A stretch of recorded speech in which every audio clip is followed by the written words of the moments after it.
సత్యసాక్షి అనుదిన మన్నా ద్వారా మీ అందరికీ శుభోదయం.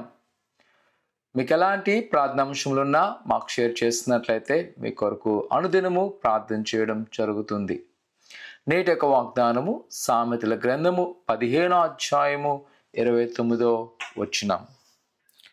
భక్తిహీనులకు యెహోవా దూరస్థుడు, నీతిమంతుల ప్రార్థన ఆయన అంగీకరించును.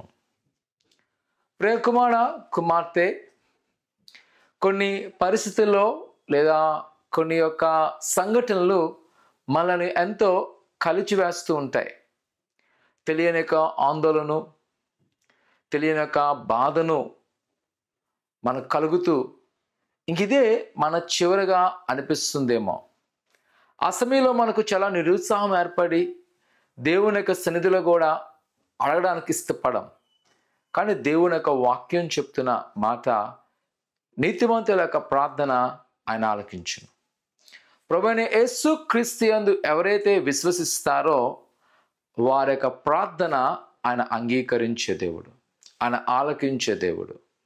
ఈరోజు ఒకవేళ నీ యొక్క పరిస్థితి ఏమై ఉన్నదో నాకు తెలియదు, కానీ ప్రియ కుమార్తె, నేను మాత్రము చెప్పగలను, ఈరోజు కానీ నువ్వు ఖచ్చితముగా ఆయన సన్నిధిలో ప్రార్థన చేస్తున్నట్లయితే, విశ్వాసముతో ఆయన అడిగినట్లయితే తప్పనిసరిగా నీ పట్ల ఆయన గొప్ప కార్యం చేయను. ఎవరు నిన్ను వేధించినా, ఎవరు బాధించినా వాటిని నువ్వు చూడక కానీ దేవుని యొక్క సన్నిధిలో కన్నీరు కార్చు. ఈ ఉదయకాల సమయంలో ఈ మాట వింటున్న నీవు ఆయన సమీకులు నమ్మకం గుండి ప్రార్థన చేయి. ఆయన మొర ఆలకించి నీకు సమాధానం ఇచ్చును, నీ కోరికలు సిద్ధింపచేయను. నువ్వు దేని కొరకైతే అడుగుతున్నావో అది నువ్వు పొందుకోగలవు నా ప్రసంగమా. అదే ఆయన చెప్తున్నాడు, నీతిమంతుల ప్రార్థన ఆలకించును. ఈరోజు దేవుని యొక్క వాక్యం ద్వారా నేను బలపరుస్తున్నాను. నమ్ము, యేసయ్య నీ మాట విన్నాడు, నీ మొర ఆలకించున్నాడు.